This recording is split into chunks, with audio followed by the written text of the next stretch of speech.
La guerra cultural o la batalla ideológica es un aspecto por el que ha destacado la política, ¿no?, de Javier Milei, actual presidente de Argentina. Y precisamente sobre este asunto me gustaría preguntar al escritor Agustín Laje. Agustín, muy buenas. Muy buenas, muchas gracias por el diálogo.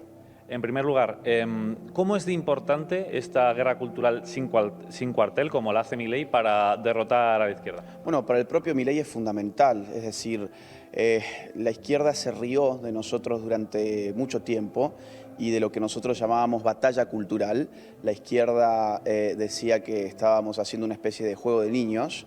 Incluso decían que la gente que nos miraba era porque hacía una suerte de consumo irónico, es decir, miraban a Javier, miraban a muchos otros argentinos que estábamos haciendo lo mismo porque querían divertirse, reírse de lo que nosotros hacíamos. Bueno, hoy la realidad es que batalla cultural es un término que se utiliza en la discusión política en Argentina de todos los días. No hay ningún periodista, ningún medio de comunicación que deje de mencionar el término batalla cultural, porque se dieron cuenta que la cosa iba en serio. La victoria de Javier Milei es inexplicable sin pensar en términos de batalla cultural, porque si uno pensara que simplemente se trató de un hartazgo con el kirchnerismo, pues había muchas otras opciones que no eran kirchneristas. Entonces la pregunta es, ¿por qué el pueblo argentino eligió a Javier Milei y no, por ejemplo, a Patricia Bullrich, no a Larreta, no a otras opciones económicamente moderadas que no eran kirchneristas y que prometían, por ejemplo, combatir la corrupción?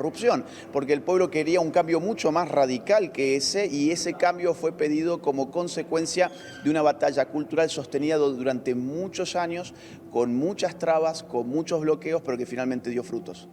Claro, lo que hemos visto en diferentes países, en España, por ejemplo, no es que los partidos que antes ocupaban el espectro de la derecha, poco a poco no le han dado esa batalla, a lo mejor se han centrado en lo económico y ya está, te hablo del Partido Popular aquí en nuestro país, y claro, la izquierda ha invadido esos espacios y esto ha provocado pues una reacción, ¿no?, de partidos como Vox, que dicen hasta aquí hemos llegado, ¿no?, vamos a defender lo nuestro, a defender nuestras ideas sin ningún complejo, porque parece que todo lo que se salga de la izquierda es malo, ¿no? La centroderecha cobardada tiene un gran problema, y es que creen que cuando la economía funciona, la cabeza de la gente por algún motivo piensa con arreglo a los valores de la centroderecha. Nosotros hemos descubierto de manera empírica en la América hispánica, que eso no era cierto, y lo hemos descubierto, por ejemplo, en el caso chileno. El caso chileno es especialmente significativo porque económicamente es el país más exitoso de nuestra región desde hace ya mucho tiempo, varias décadas.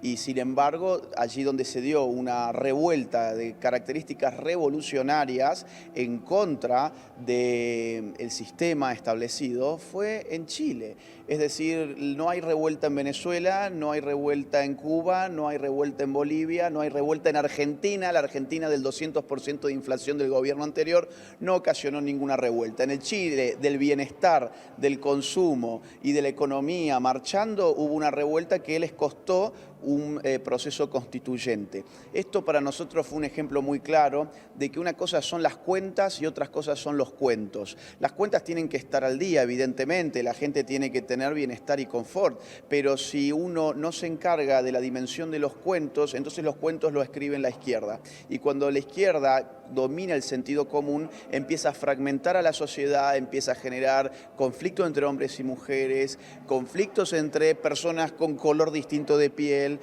conflicto permanente en el campo de la sexualidad, de lo que ellos llaman género, y así van comiendo la cabeza de la gente, inyectando el resentimiento, la envidia, el odio, y eso termina explotando en algún momento, que fue lo que pasó en Chile. Entonces la batalla cultural para nosotros es central, al punto que Javier, desde el primer día de su mandato, ha realizado un montón de cosas en ese campo.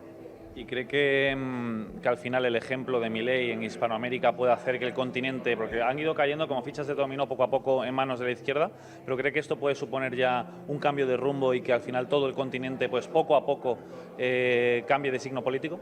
Bueno, eso no es algo que yo solamente lo crea, esto lo creen hasta los presidentes de izquierdas en la región, por eso el temor que le tienen a Javier Milei. Y fuera de la región también, Pedro Sánchez también le teme a Javier Milei, eso es clarísimo, por eso estuvo haciendo campaña campaña a favor de Sergio Massa.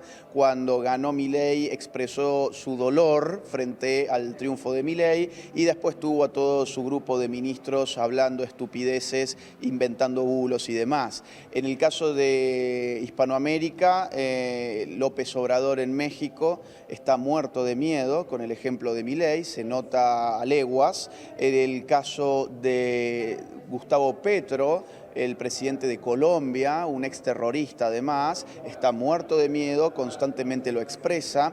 Y después también está, por supuesto, los casos de Evo Morales, está el caso de Nicolás Maduro, que no han dejado de hablar de Javier Milei, no solamente desde el triunfo, sino antes del triunfo, cuando ya veían que esto era una posibilidad cierta.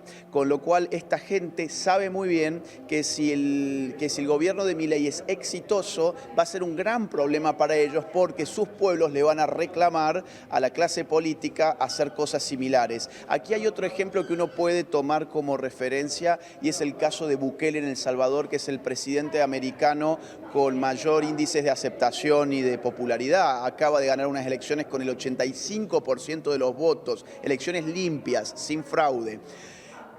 Bukele se ha convertido en un ejemplo en materia de seguridad para toda América. Toda América está pidiendo un Bukele que implemente políticas duras en materia de seguridad. Bien, el peligro es que Milei se convierta en un referente en materia económica sobre todo y que la gente empiece a pedir, como hoy pide un Bukele para su país, que la gente pida un Milei para su país. Y ya para terminar, trasladándonos a Europa, usted que habla de un término en sus libros, de una suerte de nueva derecha, ¿no? Conformada por los conservadores, los patriotas, pero también los liberales. ¿Usted cree que eso sería trasladable a Europa o a España, por ejemplo, esa mezcla? Bueno, acá las condiciones de la Unión Europea hacen, por ejemplo, que los países no tengan soberanía monetaria, con lo cual no se arriesgan al problema de la inflación, que ciertamente es uno de los primeros síntomas de que alguien está siendo gobernado por izquierdistas. Los izquierdistas se creen que el dinero simplemente se imprime y que eso se trata de hacer riqueza y te terminan generando hiperinflación en todas partes. Lo hicieron en Venezuela, lo hicieron en Argentina, donde plantaron una hiperinflación que desactivó Javier Milei.